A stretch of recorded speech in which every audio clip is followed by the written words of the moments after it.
Hi மக்களே, இன்றைக்கி ஒரு குட்டி விளாக் பார்க்கலாம் வாங்க. பிரியாணி எப்படி பிரியாணி பிடிக்காதவங்க யாருமே இருக்க மாட்டாங்க. அதனால் எனக்கும் இன்றைக்கி பிரியாணி சாப்பிட்ணும் போல ஆசையாக இருந்துச்சு. அதனால் இன்றைக்கி பிரியாணி செஞ்சிடலாம் அப்படின்ட்டு வாங்க எப்படி செய்யலான்னு பார்க்கலாமா. ஒரு பாத்திரத்தை எடுத்துக்கோங்க, எந்த பாத்திரம் வேணாலும் எடுத்துக்கோங்க. நான் என்கிட்ட இந்த பாத்திரம் தான் இருக்கிறதுனால ஆனால் கனமாக இருக்கணும், அப்போ தான் கீழே அடி பிடிக்காது. அதில் எடுத்துகிட்டு தேவையான அளவு எண்ணெய் நெய் ஊற்றிட்டு அப்புறம் பட்டை கிராம்பு முந்திரி எல்லாம் போட்டுக்கோங்க. அப்புறம் ஆனியன் போட்டுக்கோங்க. ஆனியன் போட்டு அது கூட உப்பு சேர்த்து நல்லா வதக்கிக்கோங்க. நல்லா வதங்கினதுக்கப்புறம் அது கூட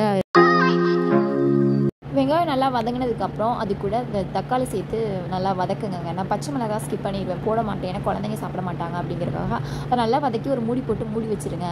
நான் அப்புறம் சிக்கன் ஃப்ரை பண்ண ஸ்டார்ட் பண்ணிவிட்டேன். ஆல்ரெடி மசாலாலாம் போட்டு ஊற வச்சுருந்தேன், அப்போ தான் நல்லா அந்த இதெல்லாம் போய் இறங்கி நல்லாயிருக்கும். அதனால முன்னாடியே ரெடி பண்ணிவிட்டேன். இப்போ இது நல்லா வதங்கிடுச்சு. இஞ்சி பூண்டு பேஸ்ட்டு ஆட் பண்ணிக்கலாம், ஓகேவா. அது இஞ்சி பூண்டு பேஸ்ட்டு போட்டதுக்கப்புறம் தான் நல்லாவே கிண்டணும், நம்ம கிண்டிகிட்டே தான் இருக்கணும்.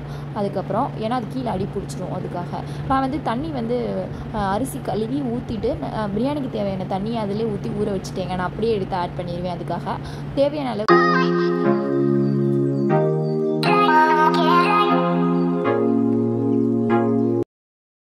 புதினா போட்டுக்கோங்க தேவையான அளவு. அப்புறம் எங்களுக்கு சிக்கன் ஃப்ரை பண்ணும்போது நல்லாவே டீப் ஃப்ரை பண்ணாதாங்க ரொம்பவே பிடிக்கும், நல்லா முறுமுறுன்னு இருக்கணும். அதனால் ஃப்ரை பண்ணி எடுத்தாச்சு. வாழை இலையில் வச்சு சாப்பிட்றது எங்களுக்கு ரொம்பவே பிடிக்கும். வாழை இலையில் சாப்பிட்றதே ரொம்ப பிடிக்கும். உங்களுக்குலாம் பிடிக்குமான்னு கமெண்ட் பண்ணுங்கள். அப்புறம் சிக்கன் ஆட் பண்ணியாச்சு. சிக்கன் போட்டாச்சு. சிக்கன் போட்டு நல்லாவே கிண்டிடலாம். சிக்கன் போட்டதுக்கப்புறம் அதில் தண்ணி வரும், அதனால் ஒன்றும் பிரச்சனை கிடையாது. அதனால் நல்லாவே கிண்டி விட்டுக்கோங்க.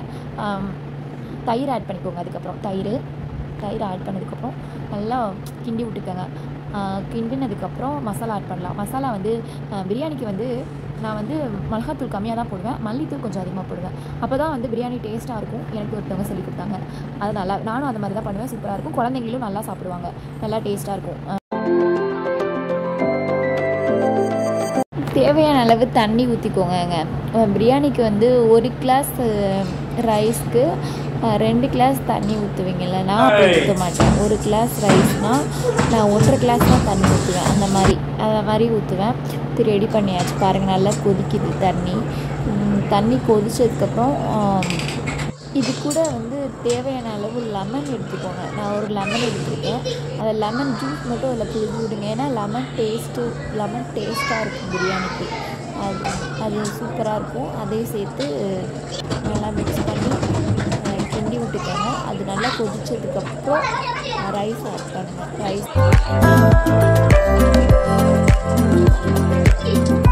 அவங்க பாருங்கள் எப்படி இருக்குது. தண்ணி நான் அதிகமாக வைக்காதனால இப்போ கரெக்டாக இருக்கா. நான் தம் போடவே மாட்டேன், ஏன்னா தண்ணி குறைய வைக்கிறதில்ல. அது ரைஸ் நல்லா ஊறி விடலாம்னால பாருங்கள். இதுக்கப்புறம் கிண்ட மாட்டேன். பாருங்கள், ரெடி பிரியாணி எப்படி இருக்குன்னு பாருங்கள். தம்மே போடல பாருங்கள், ஆனால் எப்படி இருக்குன்னு பாருங்கள். ரைஸ் இன்னொரு இதோட ஒட்டவே இல்லை பாருங்கள். சூப்பராக இருக்குது பாருங்கள். பின்னாடி பொழுன்னு இருக்கு பாருங்கள், எப்படி இருக்குன்னு பாருங்கள். நம்ம டேஸ்ட்டாகவும் இருந்துச்சுங்க. நல்லாவே டேஸ்ட் வைஸாகவும் சூப்பராக இருந்துச்சு. பிரியாணியும் கீழே அடி பிடிக்கவே இல்லைங்க. நீங்களும் ட்ரை பண்ணி பாருங்கள் இந்த மாதிரி. ஓகே, இறக்கிடலாம். இறக்கி சாப்பிட ஸ்டார்ட் பண்ணிடலாம். எல்லோரும் உட்காந்தாச்சு சாப்பிட்றதுக்கு. அவ்வளோதாங்க இந்த வீடியோ. இதோடு முடிச்சுக்கலாம். வேறு ஒரு நல்ல வீடியோவில் எடுத்து பார்க்கலாம். தொடர்ந்து என்னோடய வீடியோ பாருங்கள், சப்போர்ட் பண்ணுங்கள், லைக் அண்ட் சப்ஸ்கிரைப் பண்ணுங்கள், ஷேர் பண்ணுங்கள். ஓகே, பாய். வேறு ஒரு வீடியோவில் பார்க்கலாம். ஓகே, பாய்.